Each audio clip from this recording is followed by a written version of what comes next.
Mass grave in Liman, Donetsk region. Human rights activists exhumed the bodies of 152 people. Graves continue to be found in the courtyards of residential buildings and vegetable gardens. Torture chamber in a boarding house near the Svyatogirsk Lavra. Here, the Russian invaders tortured local residents. Investigators found items that directly point to the torture of prisoners. Children's camp in the Russian Rostov region. The occupiers brought deported Ukrainian orphans here. Some children were left without parents because of the shelling of the Russian army. Russian servicemen are shelling not military facilities, as Kremlin officials claim, but residential buildings, shopping centers, churches and playgrounds. All of this is direct evidence of war crimes, genocide, crimes against humanity and crimes of aggression. In order to bring the Russian Federation to justice, the Baltic countries called for the creation of a special international tribunal. Currently, there is no international court or tribunal that could bring Russia's top political and military leadership to account for committing the crime of aggression against Ukraine. The Special Tribunal for the punishment of the crime of aggression against Ukraine has to be established to fill this jurisdictional loophole. The EU, together with our partners, must be at the center of this effort. From the joint statement of the Minister of Foreign Affairs of Estonia, Latvia and Lithuania on the website of the Ministry of Foreign Affairs of the Republic of Lithuania.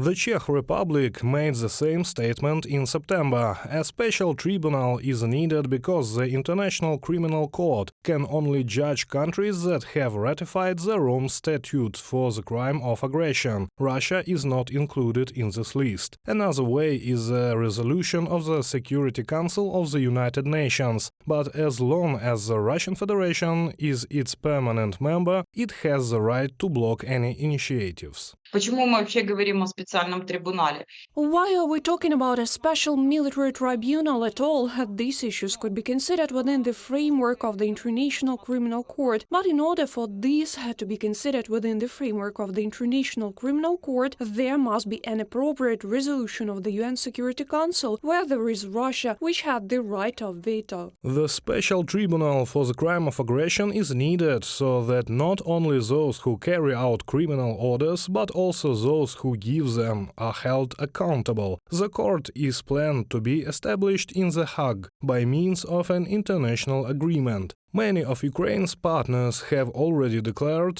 their readiness to sign the treaty. Понести наказание должны абсолютно все. Absolutely everyone should be punished. If we punish, sorry for the expression, Skipper and Drost, but do not punish Putin, Patrushev and Medvedev, and Bortnikov and Shoigu and Lavrov, then it will look as if we put the head of the concentration camp in prison. But Hitler and Himmler are walking around freely. We cannot allow this. As of now, there are already about 15 countries that are ready to join. This includes the United Kingdom, Australia and many other states. But there are also countries with which we continue to negotiate and which are very important to us. According to Oleg Gavrish, a member of the Ukrainian Working Group on the creation of a special tribunal, the process of establishing and developing a mechanism for the work of the instance will take from 1.5 to 2 years. The next step is investigation. International lawyers believe that the verdict will be passed within a few months after its start, and then the responsibility for the aggression against Ukraine. Получат подозрение и ордер на арест.